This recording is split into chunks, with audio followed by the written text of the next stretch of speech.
स्वागत है आप सभी का आपके अपने चैनल एकलव्य एजुकेशन सेंटर की इस नए वीडियो में।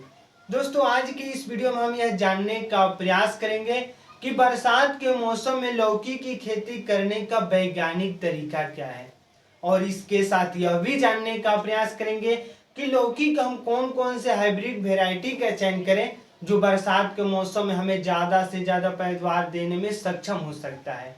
और इसके साथ यह भी जान लेंगे कि अपने लौकी की फसल में हम कौन कौन से खादों का प्रयोग करें जिससे जो हमारा लौकी का फसल उसमें ज़्यादा से ज़्यादा फूल और फल लगने की संभावनाएं बढ़ सके।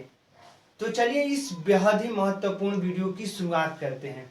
जैसा कि आप जानते हैं कि अभी गर्मी का मौसम चल रहा है और इस समय यह बेहद ही महत्वपूर्ण हो जाता है कि हम अच्छे तरीकों से अपने मिट्टी का चुनाव कर लें, हाइब्रिड वेराइटी का चुनाव कर लें। क्योंकि अगर इस तरीकों से अगर खेती करना होगा, यानी अच्छे तरीकों से अगर लाभ प्राप्त करना चाहते हैं लौकी की फसल से, तो निश्चित तौर पर समय रहते हमें अच्छे तरीकों से बीजों का चयन करना बेहद ही महत्वपूर्ण हो जाता है। और इसके साथ साथ अपने खेतों का भी पूरी तरीकों से तैयार करना होता है। तो आइए समझते हैं कि लौकी की फसल उगाने के लिए हम कौन कौन से हाइब्रिड वेराइटी का चयन करें।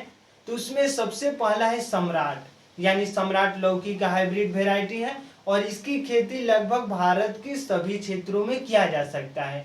और उसी क्रम में अगला है अर्का बहार और अर्का गंगा, यानी अर्का बहार और अर्का गंगा लौकी की एक ऐसी हाइब्रिड वेराइटी है जो महज 60 से 65 दिनों में पूरी तरीकों से तैयार हो जाता है। यानी 60 से 65 दिनों में हमें इसमें फल लगना शुरू हो जाते हैं।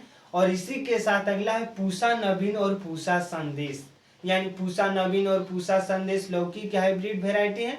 अगर इनमें से किसी एक का चयन करते हैं और खेती करते हैं तो निश्चित तौर पर आप लौकी की फसल से ज्यादा लाभ प्राप्त कर सकते हैं।